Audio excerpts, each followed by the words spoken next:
Good afternoon. Welcome at Media Center Ukraine. We continue to work for you, and right now in our studio we have the briefing of the spokesman of the Ministry of Defense, who is going to tell us about the situation on the front as of now. Thank you. Good afternoon, dear friends. For the information about the Russian military aggression, as of today, 12 p.m., the 11th of April 2022. The enemy continues to regroup the troops for the offensive actions in the eastern operational zone. They are increasing the system of the management and logistical support. Their main intentions is to prepare to defeat the regrouping of the joint forces of Ukraine and to control the Donetsk and Lugansk regions and to provide the stability of the land corridor in the temporary occupied territories and occupied territories of the Autonomic Republic Crimea, and also together with this, the Russian troops are trying to improve the tactical position in the southern Buk region and to settle in the administrative borders of Khersonsk region. And together with this, the units of the enemy have left the Gostomel region in the Republic of Belarus and also Bryansk and Belgorod regions in the Russian Federation to demonstrate. They do this to demonstrate the military presence and to limit the Ukrainian forces. The Slobodansky direction, the enemy with the 620A, 1TA Western military region continues to block the city of Kharkiv. They continue to drill our defense in the city of Izum, and they are making the reconnaissance of the possible directions of the offensive actions. In the direction of Dohenk and Mutivka, the enemy with the forces of two battalion tactical groups trying to make the offensive operation, but it is not successful. Donetsk direction, the units of the so-called the 1st and the 2nd divisions and also the 8th and the 58th units are trying to military regions of the Russian Federation and continued the mass shelling of the Ukrainian forces in the settlements and to continue the storming along the front line. The main forces were in the settlement Popasna and Rubizha, and also close to Mariupol in the region of the last one. With the support of artillery and aviation, the occupiers continue the storm actions close to Azovstal and the seaport. Also, they continue to drill the defense of our forces in Severodonetsk, Avdiivsky, and Kurachovsky directions, and also in the village Zolota. The occupiers are unsuccessful trying to storm our fortifications. During the last 24 hours in Donetsk and Lugansk region, the defenders of Ukraine have repulsed 4 attacks of the enemy. They have destroyed 5 tanks, 8 APCs, and 6 auto vehicles, and also 8 artillery system of the enemy. Tavrinsky and Pivdonobuzky direction, operational regions. So the enemy continues the military actions, and it keeps it keeps the occupied territories, trying to improve the tactical position of in a separate direction. They are making the engineer equipping of the positions. They are supplying the ammunition, improving the ammunition, and also the logistic support. They are increasing the system of the management and logistic supply of the troops, and also in the settlement Chapayevka, the Polska region. The enemy has the supplement point of the 58,000 army close to Rozivka, the Polska region. They have the collecting point of the damaged vehicles. Also in the region, the enemy continues to have the aviation attacks on the objects of the critical infrastructure. Chernomorsk and Azovska operational zones. The fleet groups of the enemy in the equatorial of the Black and the Azov Seas continue to isolate the region, and they have the reconnaissance, and they continue the artillery support and the logistical support of the troops on in the sea direction. We still have the threat of there is still the threat that the aggressor will use the missiles, and as of today, in the equatories of the Black Sea, there is the ship with the ballistic rockets Calibre and frigate Admiral Makarov. The situation in Volynsk-Polska and Tverskaya direction, as of yesterday, has not changed. There is a regrouping of and resuming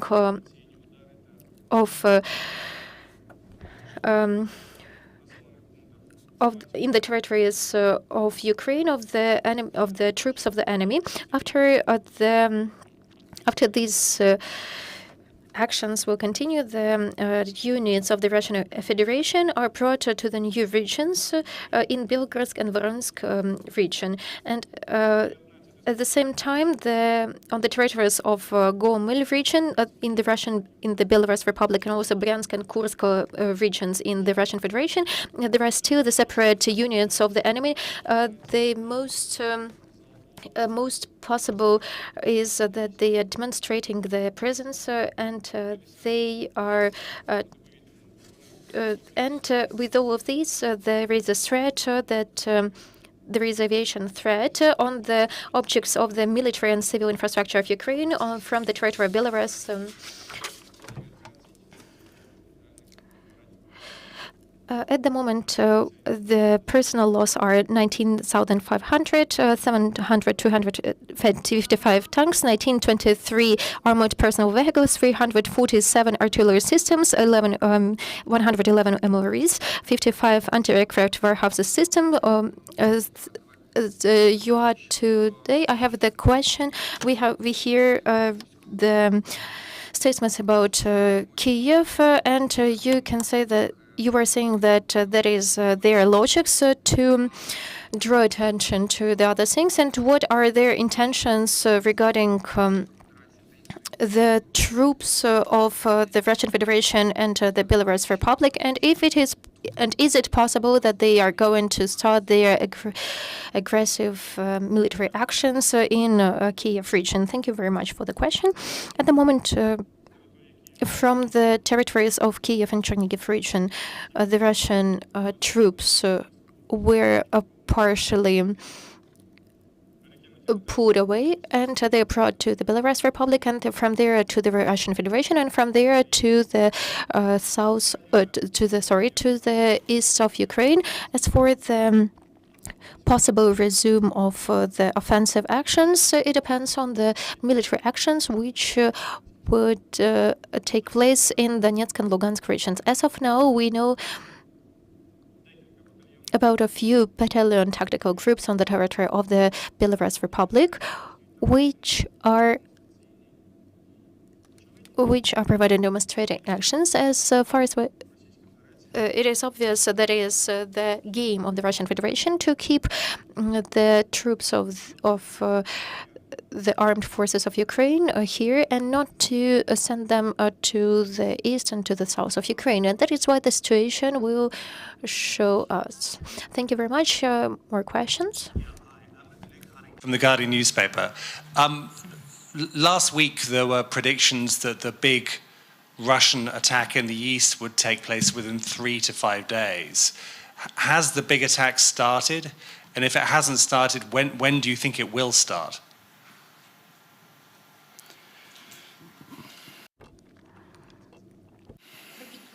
Oh. Could you please repeat the question? I'm sorry. Okay. So last week there were predictions, kind of prognose, that the big major Russian attack in Donetsk and Lugansk would take place within 3 to 5 days, would begin in 3 to 5 days. Has that happened yet? If it hasn't happened, when do you think it will happen, based on your information? Дякую, зрозумів. Thank you very much. Understood. According to our information, the enemy is finishing the phase of resuming of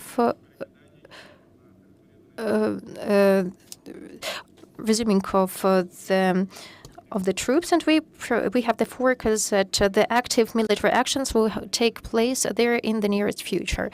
And at the same time, the Ukrainian army is ready for that. We cannot forecast when it will happen, and the messages from the Western sources, and at the same time, the enemy has almost finished the preparation for the offensive operation. Thank you. Lorenzo Cremonesi from Corriere della Sera from Italy. Sir, just to understand a little more about this possible next attack on the east, before or in the original phase, in the first phase of the attack against Kyiv, we had an idea. Western sources, your sources, were giving us the idea of the dimension of the military preparation the Russians were having. They were talking about 150,000 soldiers, thousands of vehicles. Can you give us an idea how much the Russians are assembling there, are preparing on the east to attack? And would you say that the amount of troops, of strength they are gathering in the east is less or more they did on Kyiv 1 month and a half ago? Can you compare the two strengths, the two forces? Thank you.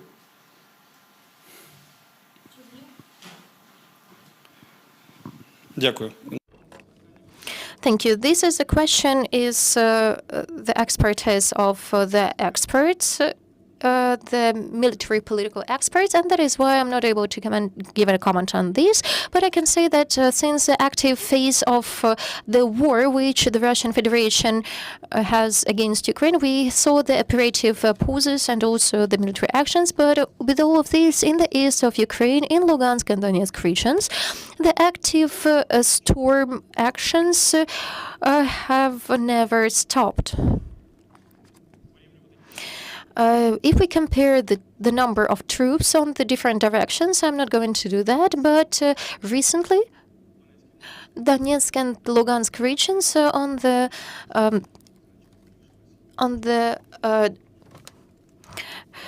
front line, the number of the Russian troops will increase. Thank you. Robert Parsons, France 24 News. Just 3 quick questions.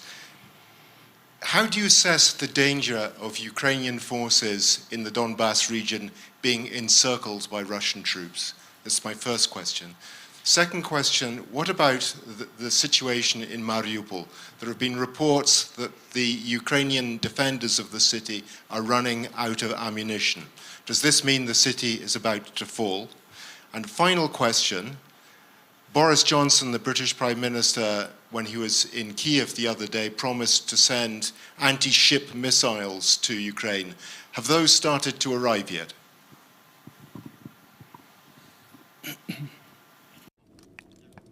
Thank you. As of regarding this third question, I'm not able to give the comments on the political and the military cooperation with our allies countries. That is a question to the higher military official bodies. And as regarding the Mariupol, at the moment the city is holding the defense, and the rest of the information regarding Mariupol we are checking and we are verifying the information. And and regarding the first question, can you please repeat the first question, please?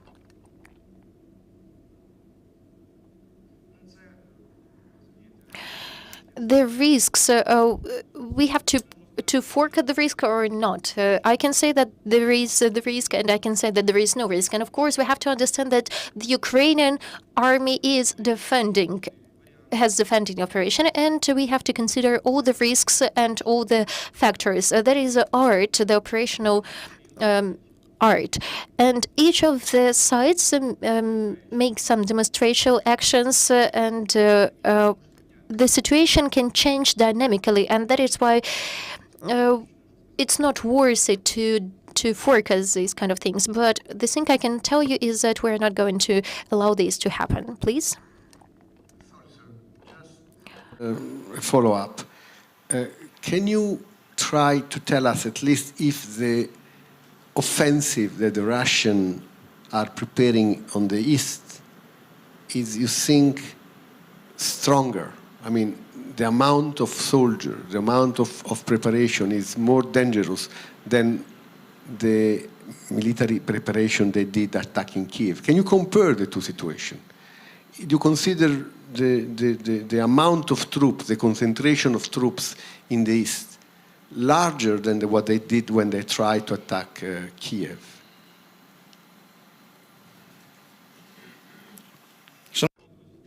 Dear friends and dear colleagues, you are asking me analytical questions, and I can give the operational information, and I can tell you about the events and the things which already happened. These are the things which are not my expertise. We can we can make some assumptions. The only thing I can say that the offensive action in the east of Ukraine is being prepared, and they are close to their last phase. And the Russian Federation wants to occupy the administrative borders of Lugansk and Donetsk regions. With all of these, they are trying to keep the land corridor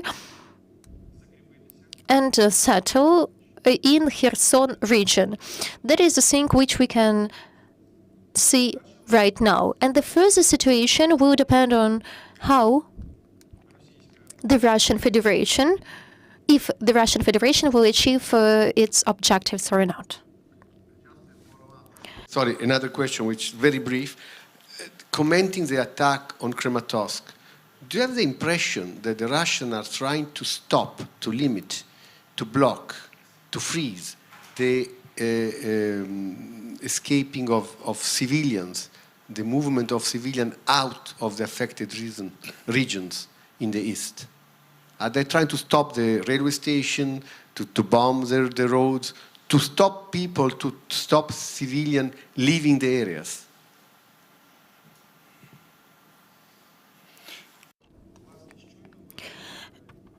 Just now you give the answer to the questions you had. The tactics of the Russian Federation is a tactics of terror. That is attempt to frighten the civilians, to make them panic, to make them feel fear, and to lose their hope.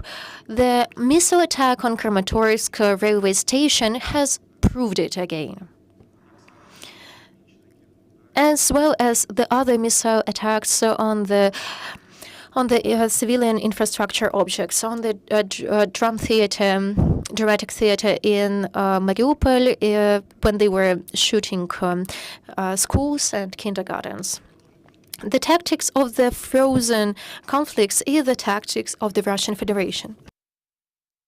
The Russian Federation is trying to create the enclaves of the frozen conflicts on their borders. We can see that in the history of their conflicts during the last decades. But that is a kind of rhetorical question. Thank you very much. Are there any questions? Other questions? Thank you very much, Oleksandr. Thank you very much. Stay with us, and we will form our agenda for tomorrow. So please follow us.